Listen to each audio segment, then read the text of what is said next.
Origin Chance, Musuju Reaction. This is Why Didn't Britain Fight in Vietnam? Short animated documentary by the channel History Matters. Yes, Nam. One of the most infamous battle of, I guess, like what past century or something, 50 or so years, not century. But yeah, Vietnam. Basically, I think, but I don't know much about, when I say I don't know much about it, I mean, I don't know the core detail of things. But at the surface, obviously, I know about, like, it was basically part of Cold War, right? Basically, communism versus, USA versus Soviet Union type of thing. So I didn't know that there were other countries, had interest in it. I always thought it was just US's interest, right? So obviously it's in North Vietnam, South Vietnam, what is it called? Viet Cong and something, right? I forgot the name. But yeah. So basically it was the fight against communism and the part of Cold War. So, they try to take southern Vietnam, USA, so, the communism doesn't take over the entire island or something. It was a strategic fight because of that. So, I don't know why Britain didn't fight in that. Did Britain even had an interest in that? I don't know. But I guess US's reason was to fight was because of the Soviet Union. And because it was a complete disaster, I guess there was no real strategy to fight it, right? And the guerrilla warfare was too much for them to handle, right? I mean, they make victories here and there, but eventually guerrilla warfare just became too much. I remember watching a video like Sounds of Vietnam War, right? It's still on my channel. It's one of the oldest video I did, I guess, 2 or so years ago. And what is so fucked up is the USA used all the different type of techniques that they could. They even created some kind of a ghost noises, right? Because, the soldiers they were fighting, Vietnamese, were kind of superstitious for that, right? So they created this kind of a ghost type of creepy noises that would scare all these people away. Like, oh no, the ghosts are here or something. Which is so fucking ridiculous. I remember watching that video and I remember hearing that sound and it was so fucking eerie. Like, even if I'm not Vietnamese and I'm walking in those woods, right? Most battles were fought in these woods and things like that. That's how Vietnam was. So I'm just walking there at night and I suddenly hear this kind of creepy sounds echoing in the distance. I would fucking run away, right? Regardless of what.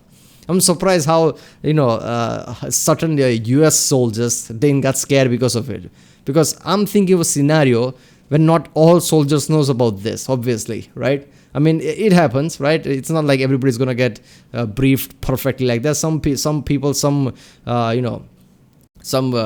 whatever outpost is created somewhere that didn't get the news, and suddenly they play this noise. They'll be like, "What the fuck is this?" That would be something scary. And a lot of people, obviously, even this is the recent war compared to the World War II, so there are lots of veterans from this war. So it has become this thing where you hear about how people talk about like PTSD people, right? Soldiers, veterans who talks about how fucked up this Vietnam war is. I like to think that this was kind of, was part of that. Like all these unusual tactics they use would fuck up with your mind, but I don't know. Man, that was so fucked up.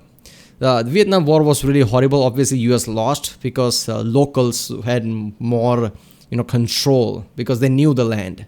And it was really hard to fight a war like that. So yeah, that's what it. The Vietnam War is for many an accurate microcosm of the Cold War. Both the Communist North and the not Communist South had the backing of the two ideological superpowers of the time. The South Vietnamese and the US were joined by soldiers from South Korea, Australia and New Zealand. But in this war there is one notable absence: Britain. For what it's worth, you should know that the American President Lyndon B. Johnson did try to persuade the British Prime Minister Harold Wilson to send combat troops to Vietnam. The reason was to give extra legitimacy to the mission there, and Johnson even offered financial support if Britain aided the war there. In the words of Johnson's National Security Advisor, a British brigade in Vietnam would be worth $1 billion. Irrespective, Prime Minister Wilson was pretty clear with his response: no. Now, you should know that this promise of economic aid would have been extremely tempting for Britain since, to put it mildly, the economy wasn't doing too well. The pound used to crash fairly reliably, and America's offer to prop it up would have been extremely beneficial to Britain's economy. In fact, it was Britain's lack of money that led to it reassessing what is called its role east of Suez, which is basically whether or not Britain could afford to keep a permanent military presence in Asia. The British economy continued to be plagued with problems throughout the period of the Vietnam War, during which America's diplomats would often hint at the possibility of economic aid for troop deployment. Does this mean that Britain gave zero support whatsoever? No. Wilson made public his support. Imagine that. before World War One, World War Two, Britain was one of the most powerful, empires. Obviously, it wasn't at the peak of that, but still one of the powerful empires. And after World Wars, it got fucked up so bad that 1960s, their economy is actually struggling. Imagine going from one of the biggest empire to that in a relatively short time, if you really think about it.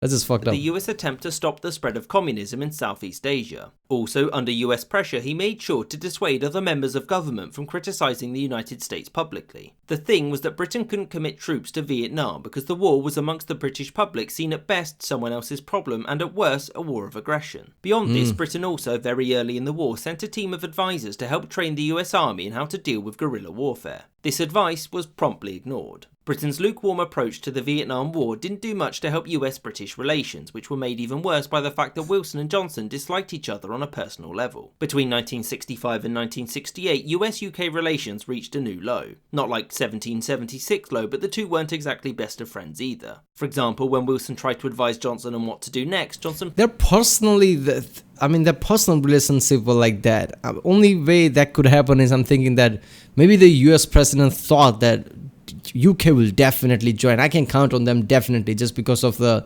how political things line up.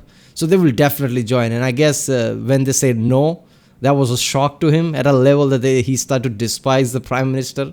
That is the only way I can think of why personally they would hate each other.